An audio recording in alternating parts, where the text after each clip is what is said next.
Hey, kids. Hello.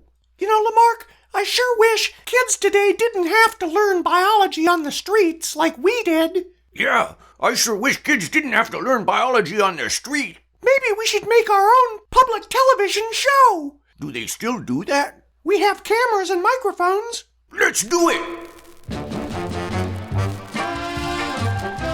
Welcome to Puppet Television. Bird flying high, you know how I feel. Sun in the sky, you know how I feel. Today's show features Honeybees, and how to make a pigeon do anything you want it to. Almost anything. For me, and I'm feeling good, feeling good.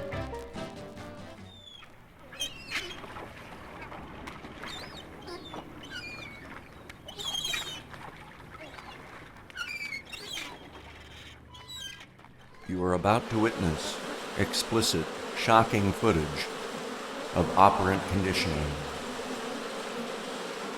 There's nectar under the cap, and the bees want it. There's nectar under the cap, and the bees want it.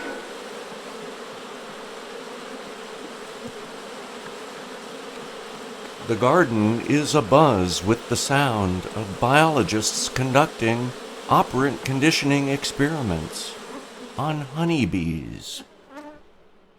Bees recruited to the food well, but do not have experience pushing the cap.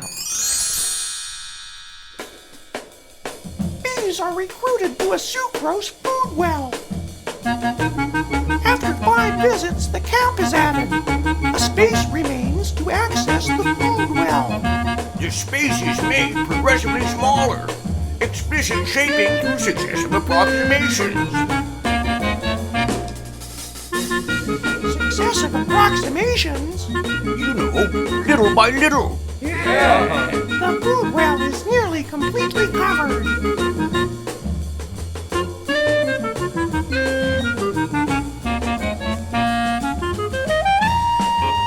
Little by little. Little by little.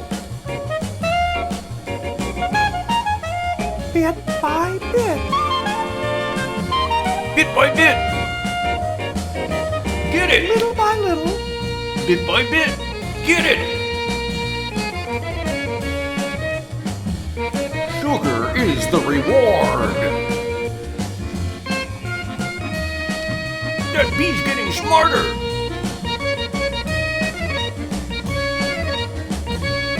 Again, the well is completely covered.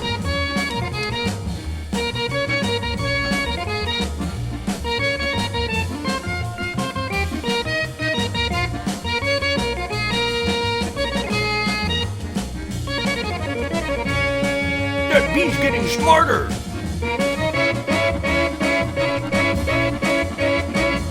She's got it. She's got it.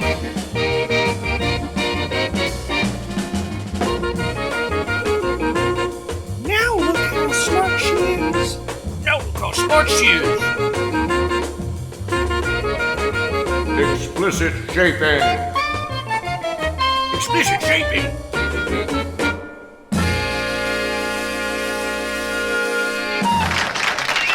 And now, behavioral psychologist B.F. Skinner. I think he's going to talk about positive reinforcement. That's positive. Positive reinforcement, or what people call rewards, that is an extremely powerful technique.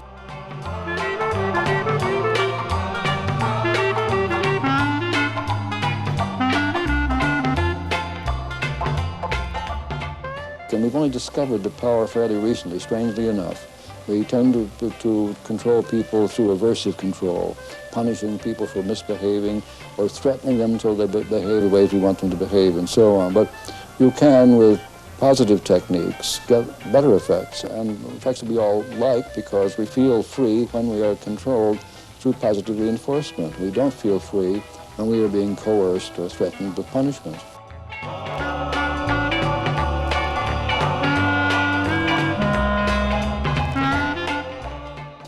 We discovered the power of shaping behavior with positive reinforcement back in the 40s. We were working with pigeons in connection with a war project. And we discovered that if we gave a hungry pigeon food at just the right time, we could get the pigeon to do almost anything.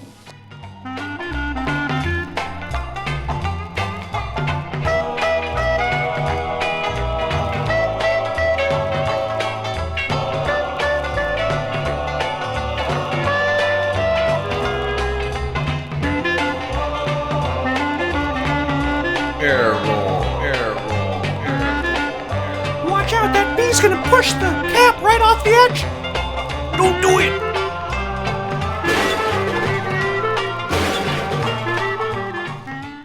Seems like error is part of learning. Sure seems like it. Error.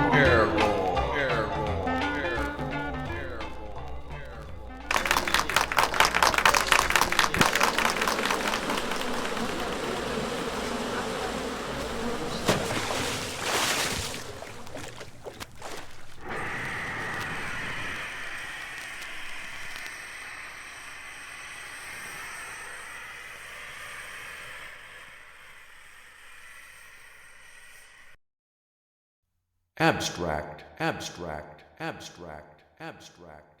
The honeybee has been an important model organism for studying learning and memory. More recently, the honeybee has become a valuable model to understand perception and cognition.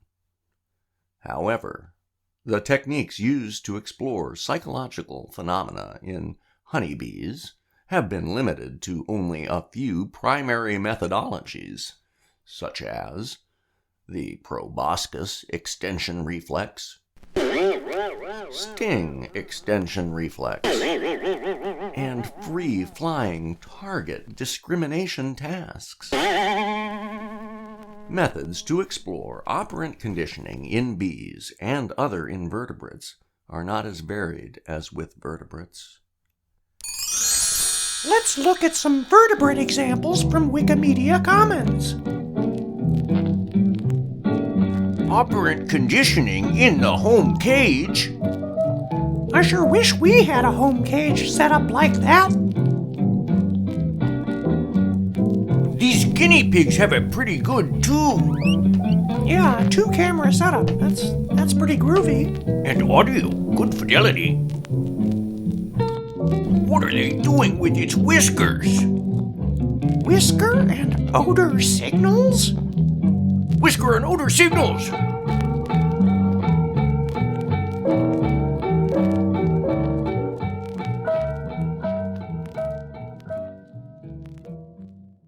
This may be due to the availability of a suitable response requirement.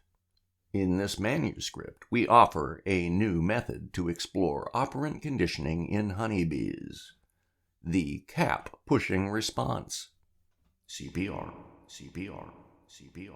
We used the CPR to test for difference in learning curves between novel auto-shaping and more traditional explicit shaping. This interview is from 1977. Well, that explains the video and sound quality. Yeah, right? B.F. Skinner is probably the most influential psychologist in America today. B.F. Skinner talks about how he can make a pigeon do anything. Almost anything. Yeah, I think he said almost. How is our behavior shaped? Well, let me give you an example. I used to do this with my classes.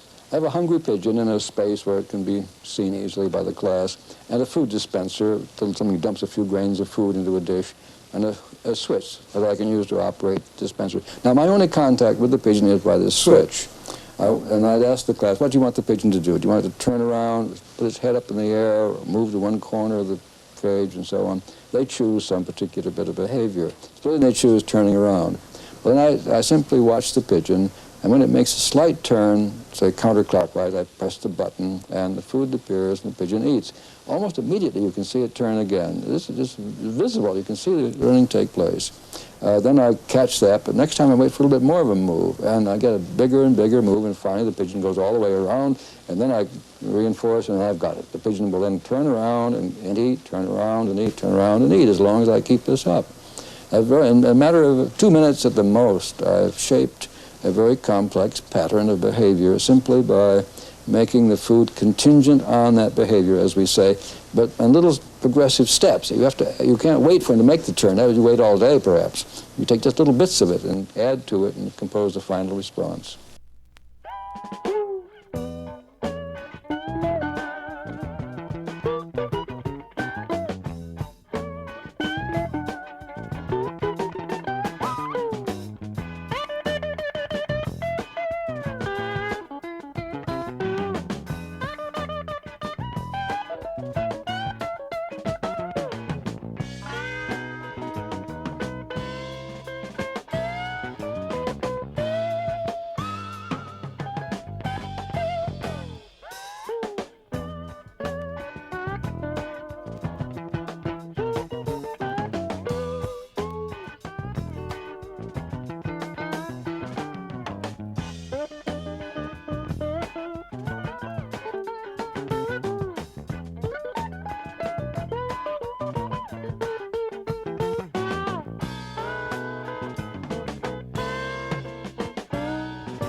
Truth arises more readily from error than from confusion.